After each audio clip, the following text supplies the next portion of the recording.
Well, self-managed super funds is where actually a lot of Australians have their money in superannuation.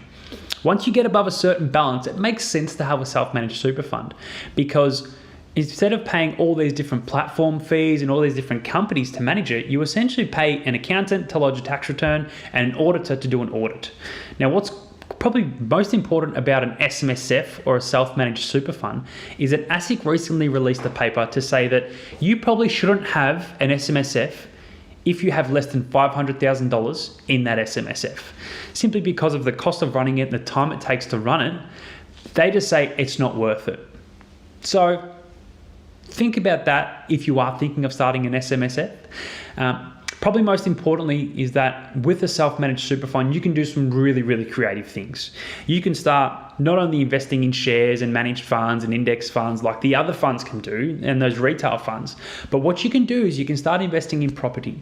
You can actually take out loans to invest further, whether it's into property or whether it's into share markets. You can combine members into the one fund. So you can actually pull together your money with, let's say you're a young person and you want to invest with your mother, your father, your brother, and yourself.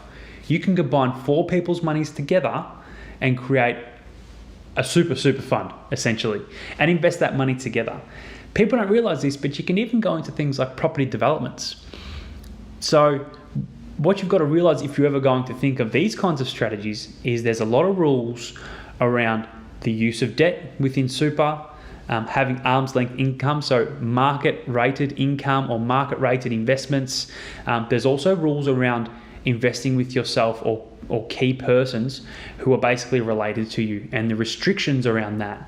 So while having a self-managed super fund, it can be fantastic and you can do some really creative things through there, it becomes quite tricky when you want to start navigating through the system. So because you're essentially running another company, you need to abide by all the superannuation rules. Now, there's a lot of rules around self-managed super funds because let's look at superannuation.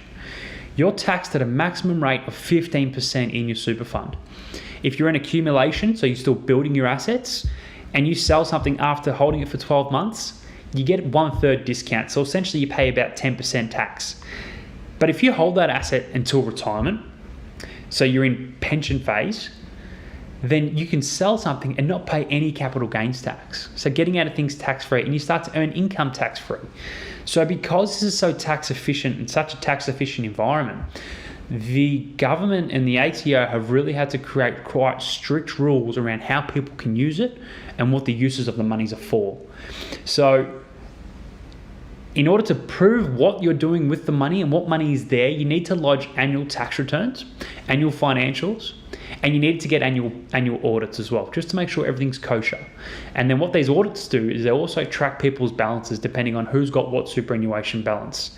It becomes quite tricky, and as a trustee or as the person running the fund, you are the one reliable for ensuring that all the information's up to date and that your accountant has all the right documentation in place in order to lodge the correct returns.